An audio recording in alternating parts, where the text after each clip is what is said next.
Yo, what's up, YouTube? Just gonna do a little post-match review for the Crystal Palace versus Arsenal game, and it was Crystal Palace 3, Arsenal nil. What a disappointing away performance that was. Oh, serious letdown. What a complete joke. I mean, we had two games in hand over Tottenham with that game, and they were 1 point ahead of us. I think. No, we were tied on points, but they were ahead on goal difference. So even if we had just drawn that game, we would be in fourth position. But to lose in the manner we did, just complete embarrassment. It's just shameful. 3-0. Couldn't even score a bloody goal. It's just unbelievable, man. It's just always Crystal Palace as well. It's always, they are like our bogey team. When we want to try and get in the top four, they always come around and just ruin it.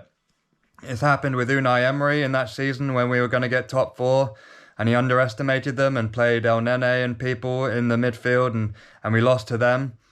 And then I remember another game where we lost, I think, 3-1 against them, and Bellerin was there, and we're singing, oh, they're not fit to wear the shirt. So, this has happened multiple times now. We've got to start respecting Crystal Palace and putting some respect on their name. So, congratulations to them. They really deserved the win.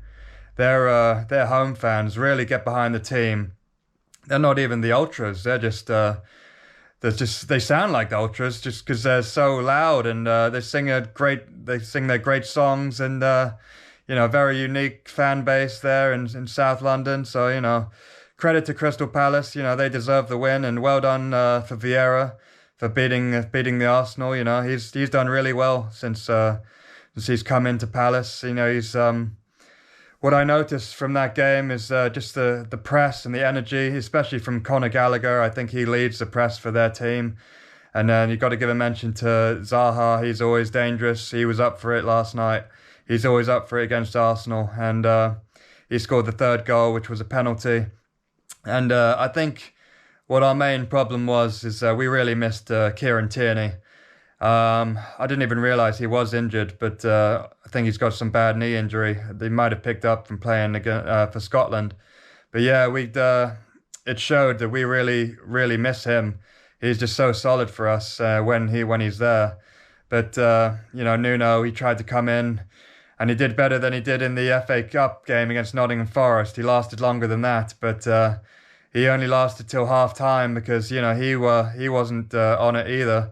For the first goal, it was like a cross in, either from a corner or something, or a free kick.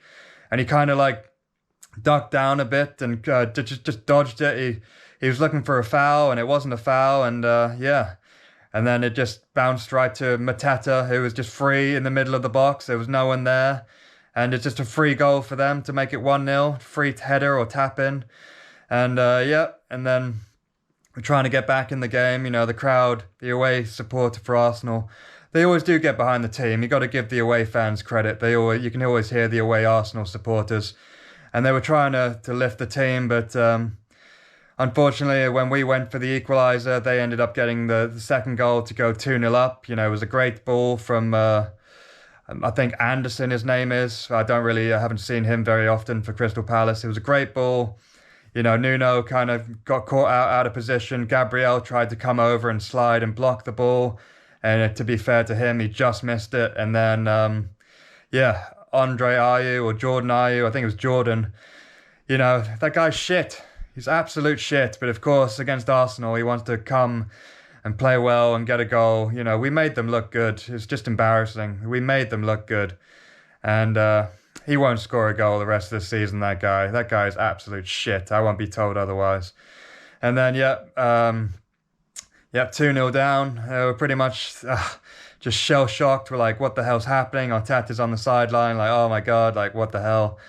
So yeah, we really blew that game. What a disappointment. Zaha getting the penalty for the third goal. I think it was Ødegaard who tripped him in the box, and it was a penalty. So fair enough. The ref, he took a while to make the decision, but he made the decision, and it was the right one. So fair play. What can you do? We lost 3-0. We got to dust ourselves down and move on to the next game. I think we play Brighton, and then we play Southampton. So those are two must-win games now to get in this top four position now. We've made it really hard for ourselves now when all we needed was a draw. All we needed was just to compete and just make it interesting, have a draw, just but don't lose and don't lose in the manner you did. It's just embarrassing. And now we've lost confidence, and now everyone who's watching that game, because it was Monday night, that was the only game. Everyone just saw that what just happened. Just shameful. Like, how can they? Oh.